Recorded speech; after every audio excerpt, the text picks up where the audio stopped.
Hello Sonu. तो आप सभी कैसे हैं गाइस? तो आप सभी अच्छे होंगे गाइस। तो ये देखो अभी हमारे फ्रेंड्स भी देखो बैठे हैं। तो हमें मंदिर में आए थे शूट करने के लिए वीडियो। तो हमारे 3-4 वीडियो शूट हो चुके हैं। और ये देखो अभी बारिश का मौसम हो गया और हम दूसरा शूट करने आ गए इधर।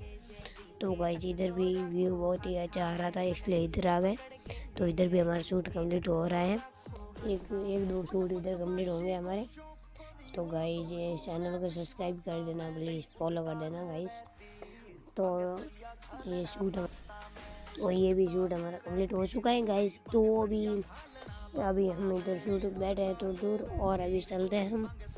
तो गाइस ये देखो बहुत ही अच्छा मौसम है, बहुत ही व्यू खतरनाक आ रहा भाई, क्या बताऊँ। ये देखो तो गाइस बहुत ही मज़ा आ रहा है। 4 शूट हो गए हमारे कंप्लीट। तो गाइस अभी कल डालूंगा मैं इंस्टाग्राम और यूट्यूब पर।